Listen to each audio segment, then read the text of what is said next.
Gene KELM, United States Army, Vietnam. I interviewed Gene KELM in Branham, Texas. I actually went there twice in 2010. And February 10th, 2010, I meet this man who was a licensed mortician going into the military in 1968. Gene was trained like all the other soldiers, but he had a unique specialty. He worked in graves registration. If you've ever heard a story like this really will take a front row seat, folks. This is one of the most unique, inspiring, and gripping stories I've ever heard. Gene talks in this interview about how they would identify the bodies that came home of the young men that were killed in Vietnam. And if there were parts of bodies, how they reverently went through and made sure everybody was identified. And he took great pride in doing this with tears in his eyes. He'll recall the story for you. And I just encourage you to invite your family, the young people, to watch this story. I've never heard anything like it in all my 20 years of work. My first story like this. So Gene had cancer when I interviewed him, and he died a year and a half later in 2011. But I'm glad his story can live on through this video. And I want to thank S.K. Alfstead and his family for sponsoring this story. Thank you, S.K., for making this possible for many people to watch and to listen and to never forget what happened in Vietnam, and with all the stories I've done. And folks, those of you watching this, I would encourage you to please consider sponsoring one of these stories. This doesn't come easy. There's a lot of resources needed to bring these stories. I've went out all these years, I've traveled, I've interviewed these veterans. Now I need your help in bringing these full stories, the full interview that I did with these veterans, so many more people can hear them. So please don't take it for granted. Please get involved, help me. If you watch this and you think this is great, help me sponsor a story. Get a hold of me, there's information in the video description. LarryCapetto.com is my website. So I would really encourage you to consider sponsoring one of these stories. And I'm proud to bring to you Gene KELM, Graves Registration, Vietnam. Amazing, amazing story as part of the online National Military History Online Museum and my Lest They Be Forgotten documentary series. So God bless you. Thank you for watching. Share these stories. And I bring to you now Gene KELM.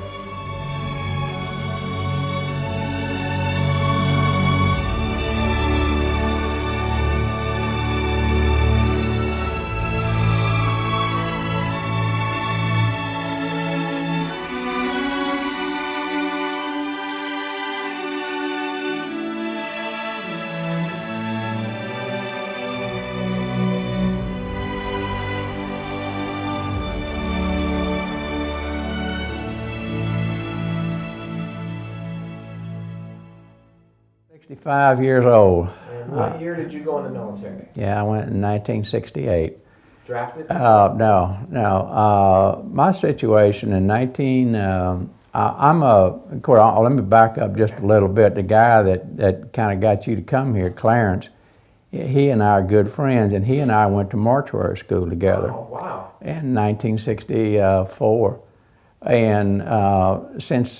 And then I was a licensed mortician, being that was my trade, okay? And I was working, and as we all know, you know, that you were classified in the draft. So I was classified in 1968 as 1A. And they had a deal going on back at that time. You know, it was a buddy program. Do you remember that, Bill? You could go in with your buddies, sure. You know? A buddy plan. And they also had another plan. If you'd go ahead and just enlist or go for a 3-year tour, they would try to put you in an MOS that this gentleman had talked about, which kind of what your trade was, and try to keep you in that, you know, in your military career. Well, I happened to be fortunate enough that the Army kept its word and did that for me. Since I was a licensed mortician, I went through the same thing that going into the military as anybody goes through. You go into basic training and you treat it just like any other grunt. You know, you go because you have to go through that in order, because it possibly could save your life. And also it does get you in shape. I wasn't in good physical shape either, like maybe a lot of people were. I was 24 years old at that time. So I joined in 1968, went to infantry training, or basic infantry training, in Fort Bliss, El Paso. And from there I went to Fort Lee, Virginia, At Fort Lee, they had schools for what they call GR training or Graves registration training, and that was the closest fit that the military had for something that I did. Okay, so from my advanced infantry training was very little advanced infantry training. It had to do with grids, being out in the wilderness, forest, jungle, whatever you want to call it, and being able to find your way home, you know, or get to a safe spot, you know, go in and return by your own accord, you know, possibly with other people, but you had to survive on your own. So we did a lot of that, and because, like this gentleman was saying, when a company went into an area or a platoon, you operated off of grids. So we knew where a trouble spot was when they told us. So, but anyhow, backing up a little bit, I probably jumped ahead of myself there a little bit. What I did. You did great. You're the Graves registration guy. This is good stuff. Well, I don't know if it is or not. This is probably not what you're looking for. You're looking for maybe something, people that have like a training like Bill did. No, you'd be surprised. But no, I'm looking forward to your story because Clarence told me about you, and it clicked that you were the guy that was Graves registration. So yeah. Keep going. Well, anyhow, and if I'm jumping around, just tell me to stop. I'll pull you back. Yeah, but so after my AIT training in Fort Lee, Virginia, I didn't go directly to Vietnam. Where I went was to Fort Irwin, California. And the thing that was a little different about the Vietnam War, because it was so, it was politicized, there was a lot of protests going on. And so one of the things that that our politicians did along with the military, they went ahead and was going to see that all the boys that gave the ultimate sacrifice over there, that they were going to be brought home. Okay, so back here at Fort Irwin, I was in charge of the military funeral detail. And just a minute. You're fine. Take your time. Just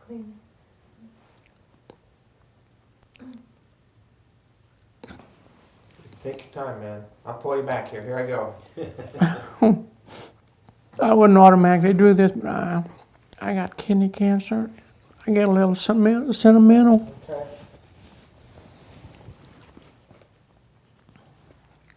Do you want some water? Do you want some water? No, that's all right. Okay.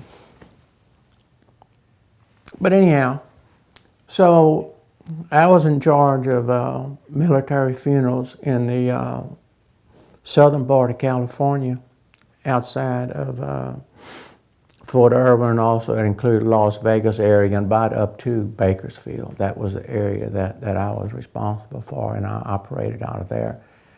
And then in 1970, that base was they was closing a lot of bases at that time. And Fort Irwin was one of them, so myself and a lot of other GR people went to Vietnam. And that was in June of 1970.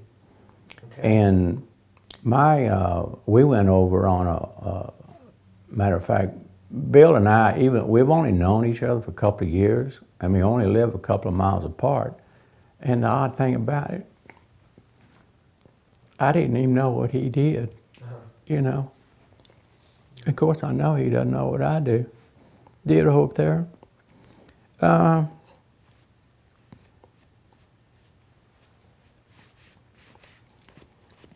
how did you meet him?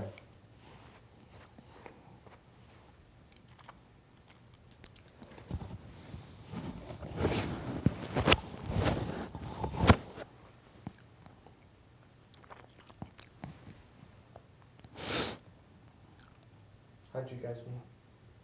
Where'd you guys meet? He came to my house wanting me to join the Wildlife Society. And that's how we basically met, wasn't Yeah. it? Yeah.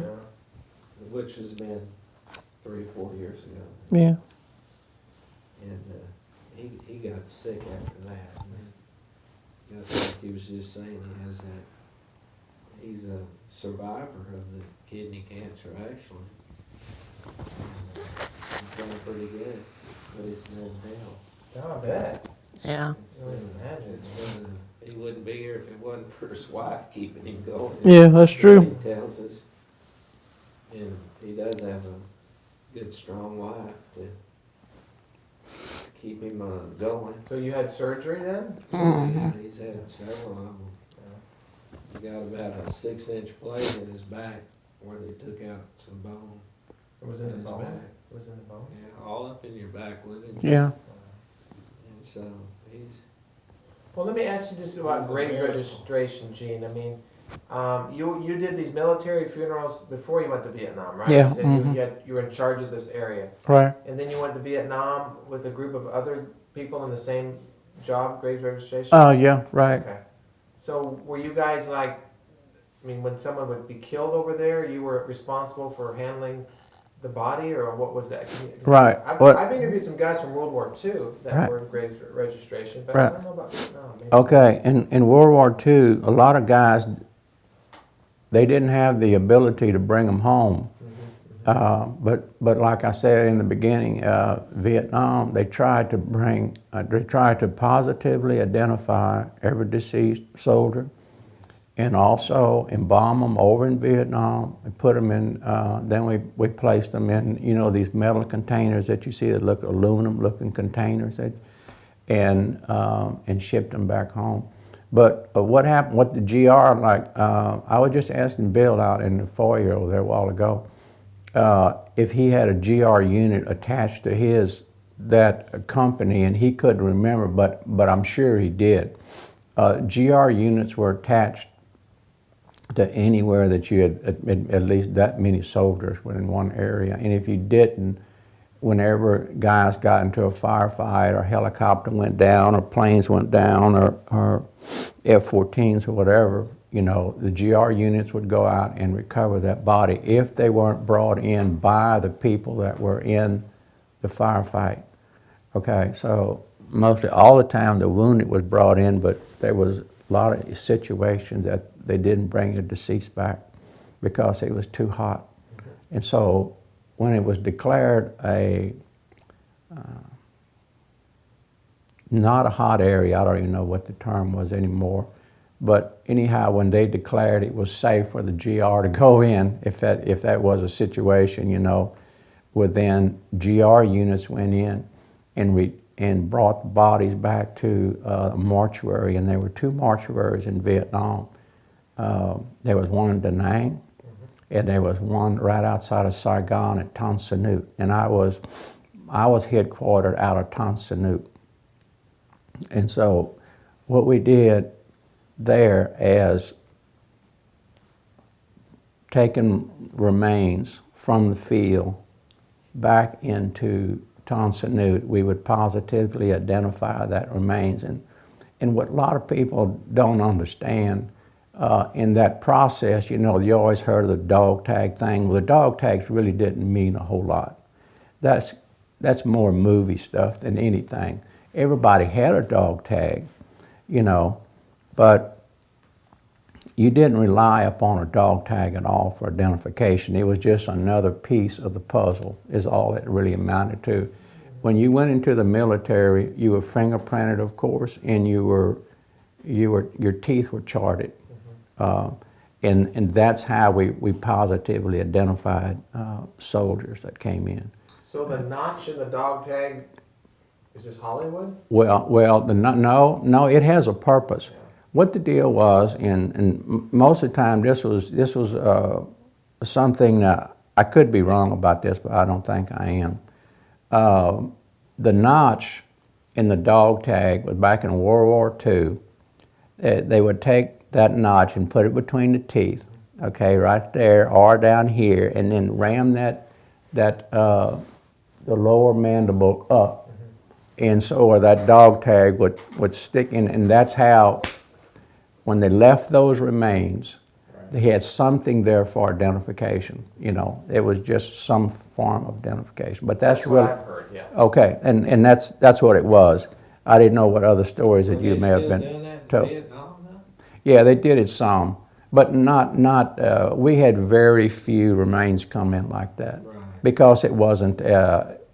We discounted that form of identification back in Vietnam. Can I ask you a question here? Yeah, This may sure. be premature, but you went to mortician school, so you're Yeah. trained. You deal with life and death, and Right. it's a job for you. Right. In Vietnam, though, seeing these young men, I mean, did it get to you, or I know it did. It had to, but I mean, it's a job, but it's if it was me, I think too much. That's Yeah. my problem. Is I would have been thinking about who their parents were, the notification going home. Yeah. Did you think about stuff like that, or was it just Well, like you treated it very honorably? I mean, the whole bit. Well, sure you did. Well, the thing about it, like, that was one of the places, and here again, the little bit that Bill and I talked out there about pictures that we had, that was probably one of the secure areas over there that you couldn't take a picture at the mortuary or of a deceased person. I mean, out in the fields you could, but once you got to that point, you couldn't take pictures. You know, there was no cameras allowed. And another thing about, we was talking about MOS. Mine was 57 Fox. That was that MOS. Graves registration in the military is 57 Fox. And that was the only MOS in the military that I know of that you could get out of if you wanted to. Most MOSs you left, if they send you to artillery school or infantry or whatever, hey, that's what you were. But that was the only MOS that you could be relieved of your duty.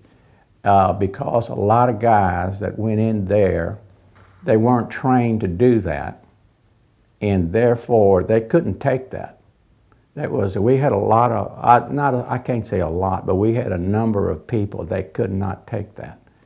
You can't imagine what weapons of war do to a human body. I know Bill experienced the pain, but I mean, no hands, no feet, no holes blown over, everything, a grenade goes off or a mortar round.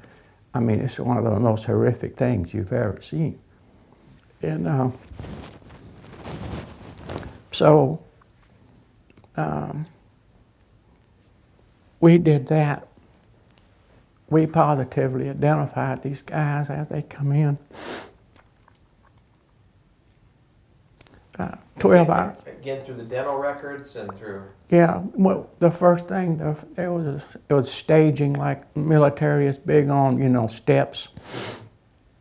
The first staging area,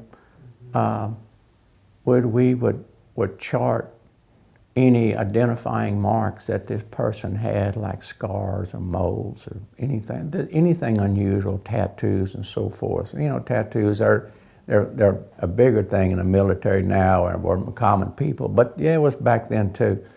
But so any unusual characteristics, you would chart the person first, and then they would go to the dental staging area, and then through the fingerprinting area, and then the footprinting area, because all airmen, in addition to be fingerprinted, they were also footprinted also.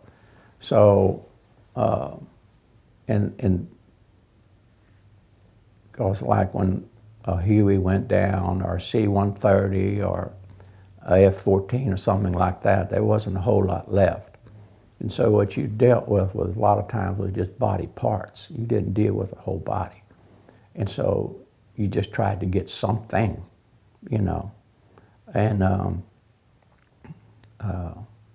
then after we did everything as far as identification, then it went to the embalming area, and then every remains was bombed prior to leaving Vietnam. And then we went ahead and we packed those remains in a kind of a, not totally packed, but in a preservative, and we put them in plastic and put them in a container and send them home here to the States. and they usually came into Oakland, California, and then from there they brought home for a military funeral, and but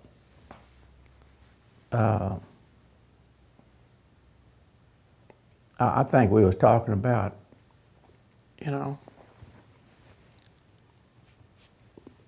How many months were you over there in graves registration?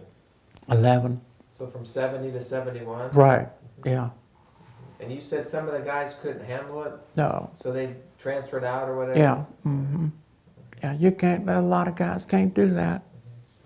When you go into that type of business like Clarence or Yeah. mortuary, mortician school, whatever, I mean, that takes a unique person, right? I mean, you just don't pull someone off the street and put them in that. I mean, I don't think you do. I think you have to be. Every town has these people that do these things. You have to have a lot of compassion. You have to really like people.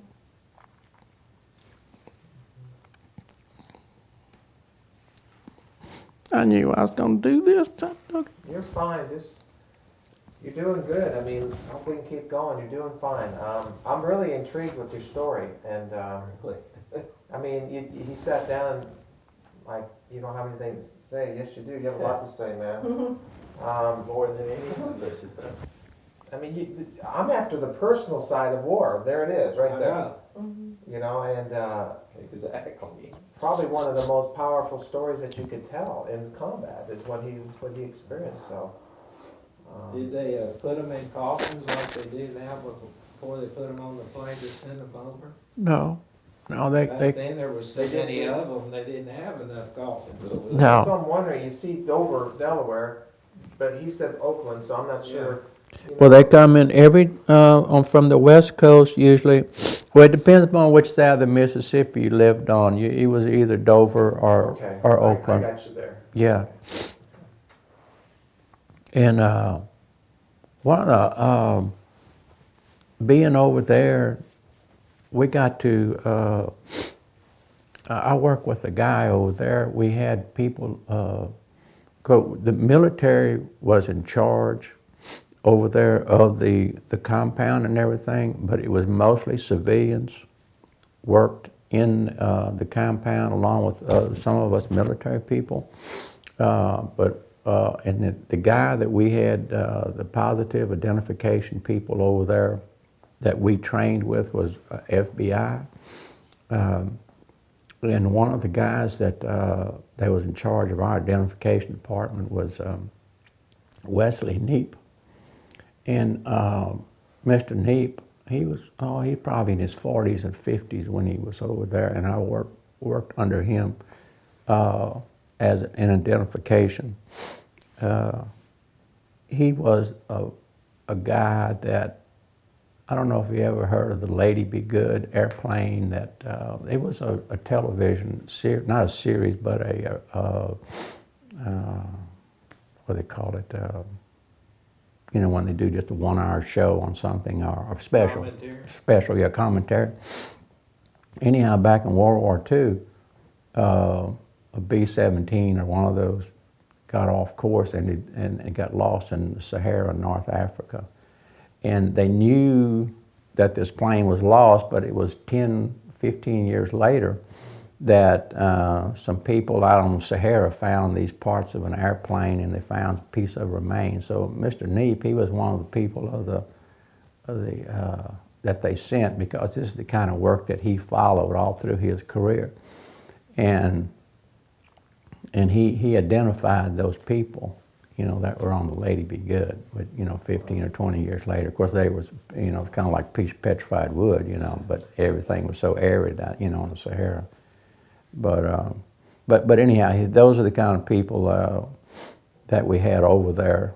Very, very qualified, very compassionate, a lot of patience in training the things that we didn't know. We knew the mortuary aspect of it, but as far as the identification aspect of it, we weren't trained in, and those were the kind of people that the government had over there assisting the military and did a very, very good job.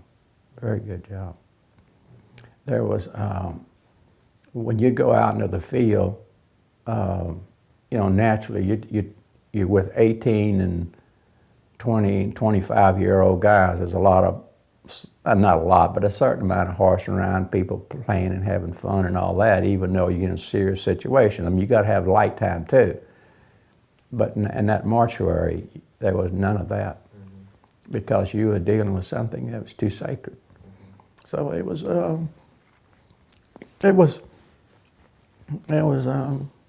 don't want to say a special time in my life, but it was something that I'm glad I did.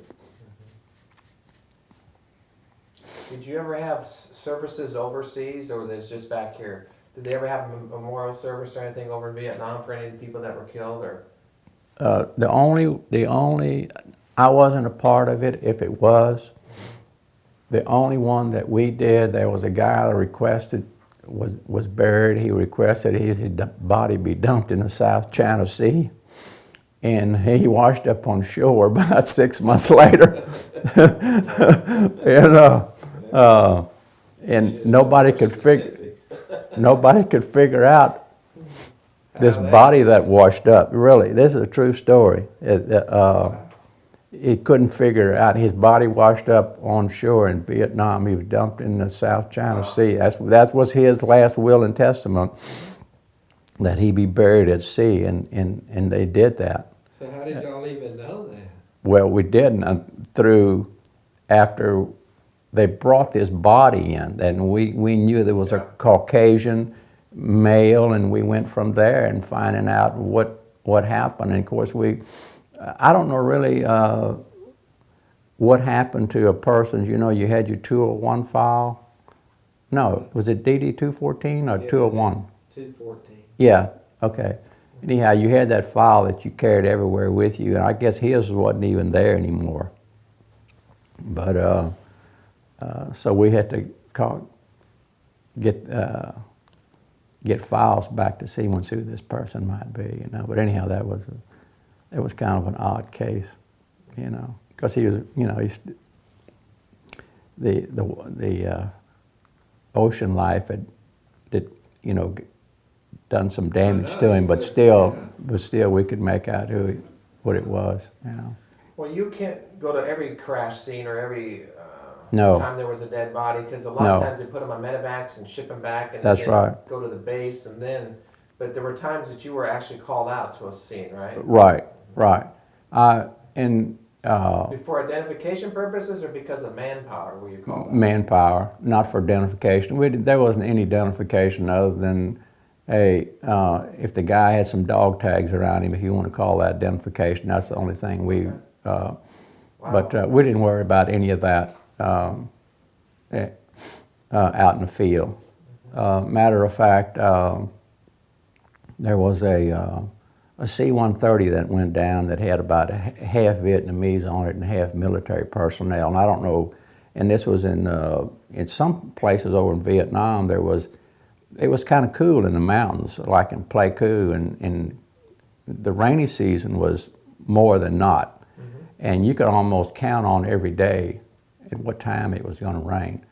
Well, there was, in that mountainous area, we had a plane go down, and we knew we had to go in there, but we could never get there because of the dense jungle, and so those remains laid there for weeks and weeks and weeks before we could get there. And it was cool, but then it was hot, and things decomposed over there very quick. You had to get to it real quick in order to do a preservation job. But a lot of times you couldn't. So, and that was an instance that, of course, the military had first priority over everything. And when we went in there, anything that you picked up, I know this sounds gross, anything that you picked up, it just slid right off the bone. So you just grabbed up things with rubber gloves as best you could, and you tried to keep your parts together and put it in body bags and bring it on back, and then do all all the work when you got back to the mortuary. But skin slipping, and it's the worst stench, you can imagine. Can you do anything to keep from the smell? Well, you put mask on and some vinegar and stuff like that, Smoke a cigar. yeah. But there's not a lot you can. They have better things now than back then. Yeah. But back then it was just usually mask, or you try to some vinegar or stuff like that to try to keep that.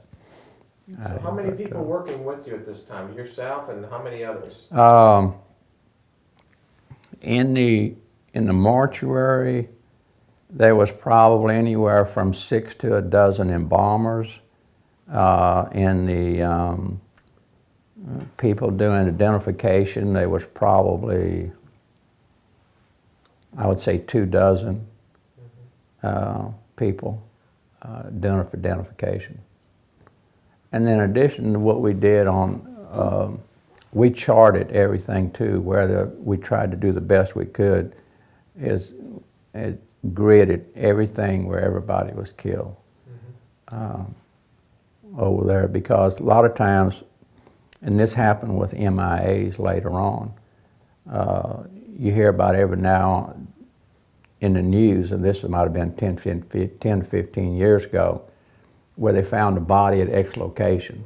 And of course, what happened, they'd go back and see what firefight was there, what other remains might have been there. And so that was a tool they used later on that we tried to aid in that area, because we knew that was going to happen. Yeah. So we tried to grid everything where each person was killed. Is there a thought process to your work? I mean, in that you can't really dwell on what you're seeing and what really happened. I mean, although you're aware of it, but that would drive you crazy. I mean, Yeah. So Yeah. what do you think? Does that sound silly to ask that question? Are you just, most of the guys in combat will say, well, I was there, I had a job, I was focused on it, I got through it, and I did it. If you're really focusing on, oh my God, it's terrifying, this in combat. But so you had a job to do, right? I mean, you did your job. Yeah, and I think that was kind of the same way. I don't think there was probably a real big distinction in that. Just like, where somebody like in Bill's case, you were looking out, maybe every day you were more cautious of what you did, where you stepped, and more attentive and alert, but you knew you had that job to do. Well, ours was just maybe the flip side of that. I don't see that we had the physical danger that other people had, but we dealt with another side of the story over there, because the support staff people, in which I was, we were called in part of the Quartermaster Corps is what it was, and ours was it was a service that the American people was going to demand from the government for having their boys over there. Yeah. And there's where we helped picked up that slack in trying to bring some closure to the people that their sons had given everything.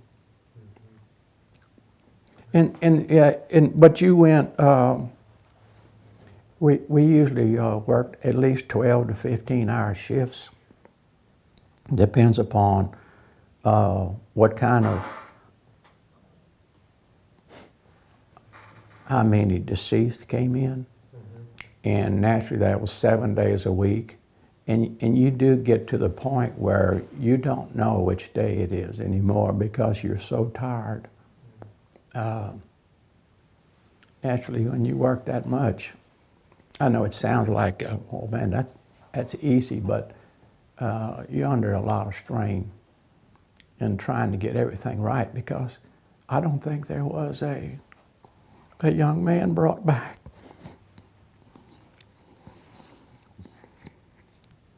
that wasn't positively identified. When he got back home and they opened up the casket, I don't think there was ever an instance where They said, "That's not my son." They were positively identified. You know, there wasn't a doubt in anybody's mind that this was their boy. So, Do you think you handled hundreds of people during that time, or dozens, or I mean, was it probably quite a? It sounds like it was quite a few. thousands. Thousands. Wow. There was Bill, what was it? It was in the 50-some thousand. 55,000. Yeah, and I was there in a year, and we handled everything. Da Nang was an I Corps. There was Vietnam. In our situation, I don't know about other parts of the military, but in our situation, we were divided up in Vietnam was divided up into 4 corps. I Corps, 2, 3, 4. We handled 2, 3, 4. Da Nang was all itself. Like up there where Way was at in Da Nang, the mortuary up there handled just that area where the DMZ was. But we handled everything, like I said, from there on all the way to the Mekong Delta, 2 and 3, 4. So we had a heavy, heavy load of young men. And it wasn't, I mean, we hadn't any sailors, you know. Of course, there wasn't a lot of probably field sailors that got killed, but by other means. And of course, everybody in the Air Force, everybody in the Marines, and everybody in the Army. And so we handled all the branches, Man. all the military, and all civilians too. Now, we had civilian casualties over there too, that you don't hear a lot about. But we handled all civilian casualties and also women. We had women over there that were casualties too, that a lot of people don't realize. Thinking back now, you want to erase all those memories, or I mean, what do you think about when you think of that time in Vietnam? Well, I don't think about it a whole lot. When I knew that when I came back, I couldn't do that anymore. Yeah. And so I told my wife, I said, I'm going to go back to school. And I had my VA, you know, we had our VA benefits coming. And if you wanted to go to school, the VA would give you so and so much money to do that. And that was a good thing too, to help guys get kind of maybe reestablished in some things. So I knew I couldn't do that anymore. Just couldn't see that no more. Have you ever been to the Vietnam Wall? No, I haven't. You probably don't want to go, do you? Yeah, I do. Matter of fact, I sent my granddaughter and my daughter and my wife up there 4 years ago. They went. I was doing some work out at Virginia. Matter of fact, not far from Newport Beach, and I sent them to Washington D.C. and so they did all the sites that week in Washington D.C. while I was working up there. But I knew I couldn't do that, so what I went ahead and did, I went back to school and got me another career. You know what I was thinking about, Gene, talking to you? Did any of the families ever contact you? I mean, thank you for helping. I mean, did that ever happen to you? Like somehow somebody would have asked a question, you know, my boy was killed. Somebody obviously handled his remains, brought him back home. I mean, wouldn't that be something? Somebody comes up to you, and I mean, that many people that you took care of. I mean, yeah, we did, but naturally we didn't take care of all the 50,000. We did. I understand. Yeah, Still, yeah. you handled a lot. It's just like an ongoing triage. Oh yeah, Just oh yeah. all the time, man. Mm-hmm. Yeah, Wow. all the time. So let's kind of digress a bit from Vietnam, but some of the questions I asked Bill, but tell me about freedom. I mean, you were in the midst of sacrifices being made on a daily basis to, quote, protect our freedoms or the freedoms of the world. What does freedom mean to you? I think a lot of our, I think when a young lady or a young man gets out of high school nowadays, or maybe out of college, I think they ought to give something back to the country. Maybe 6 months or 3 months. They ought to perform some type of civil service in some kind of way, something for their country. You don't have any idea until you're in a third world how good we have it. It just, and I know you've probably been in a third world country, so you know. But a lot of our young people, and I say young people, and probably middle-aged people, I can group them in with that, and maybe older people too. They've never had to sacrifice. So, and I think just sacrificing a little bit for how good we have it over here would be a good thing. So freedom to me is, it's above everything else. You can't have, none of this is possible without freedom. And probably the greatest, in our Constitution, the one thing that keeps us free is that Second Amendment. If we don't have that, we're not distinguishable among any of the other nations in this world. This country is the last hope for freedom. If you can't do it here, where are you going to do it? Right? I agree. How about the flag? Gene, tell me what the flag, the American flag, means and represents to you. I guess probably about the same thing. You know, I fly a flag at my home almost every day.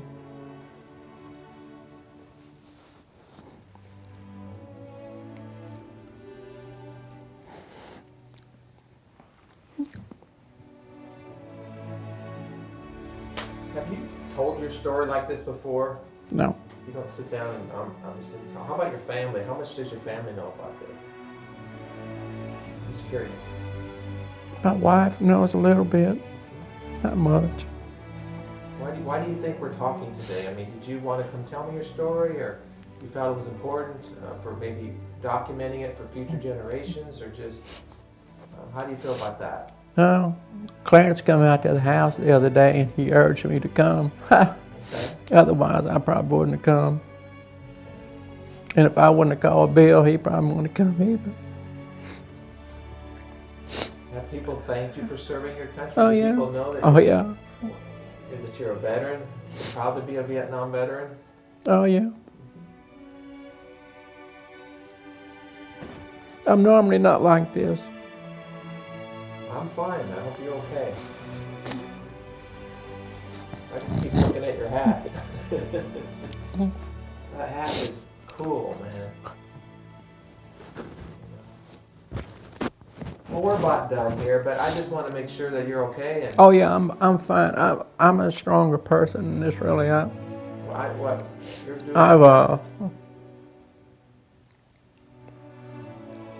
think what you did is outstanding. I